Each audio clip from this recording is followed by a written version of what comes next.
Daly. 30 seconds intro.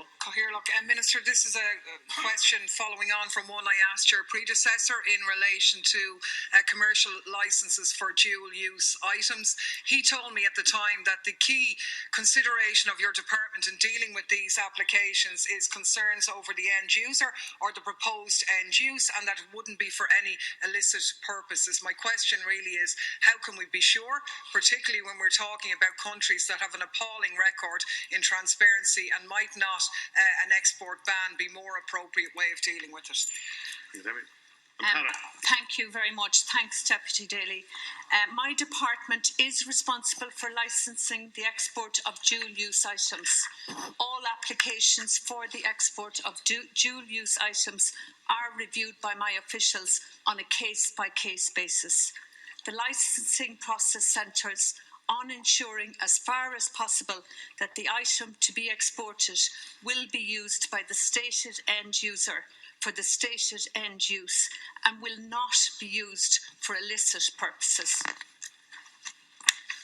My officials seek observations from the Department of Foreign Affairs and Trade on the majority of export licence applications received.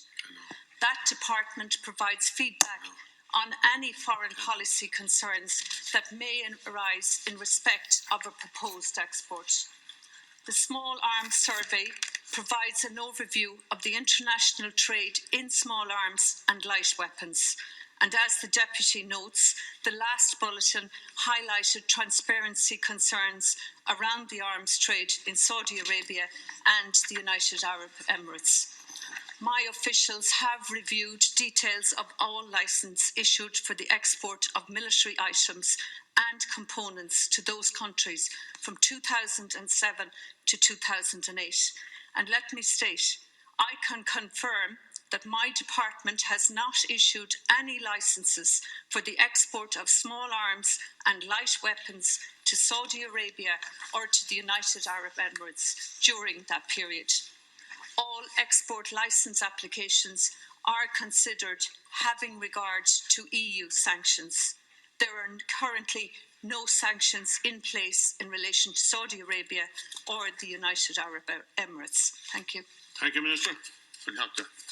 Thanks very much, Minister. I note your figures for this year. In 2014, there were 50 dual-use licences for exports to Saudi Arabia, and in 2013, we issued 9 military export licences for export to the same place. Now, if you're telling me there's no current ones, that's good, but I'd be very surprised to hear that there aren't any current dual-use applications before your department, because in 2014 to the UAE, we had 51 such applications, and dual-use items are not innocuous or they can have a military role. And the question that we're trying to get to the heart of is, what are the mechanisms to scrutinise this? Because the Small Arms Survey was quite shocking in terms of what it revealed in terms of the lack of transparencies of these countries in particularly. They are the least amongst the least transparent in terms of reporting arms trading. The UAE came last. Saudi Arabia was below North Korea and Iran. And ammunition sold to Qatar, for example, has ended up in Libya. There is a ban for European Parliament on military, but the Netherlands have gone further and banned dual use. I think you need to look at that as well. And Deputy, I have read the report on transfers and transparency. What I will say to you is we do not feature in these reports, as we do not have an arms industry and do not export small arms and light weapons. However, I do take your point that we do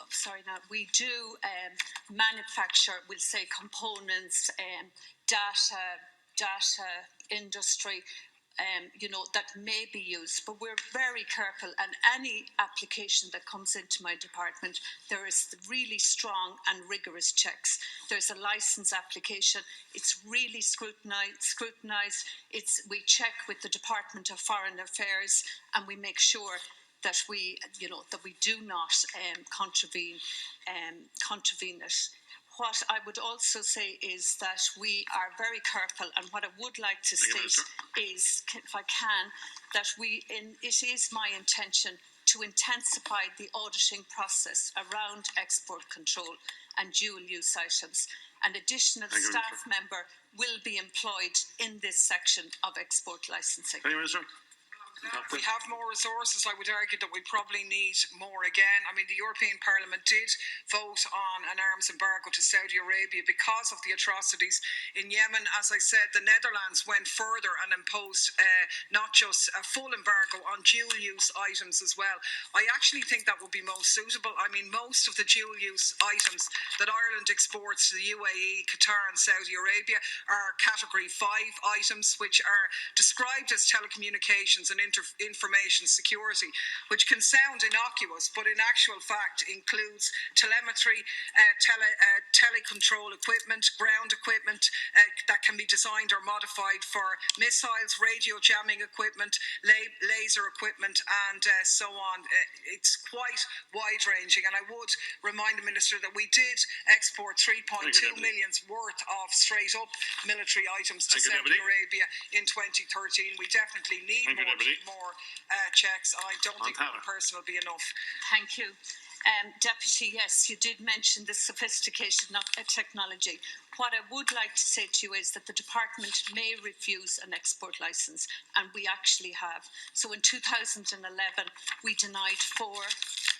In 2012, 1, 2013, 4, 2014, 8, 2015, 5, and to date in 2016, 1. Look, we have very rigorous checks, and I'll make sure that that is there. If non-compliance was proven in my department, has the power under legislation to take proceedings against exporters. And if found guilty, it would result in the imposition of a fine to €10 million or imprisonment for a period of up to 5 years. Thank you, Minister.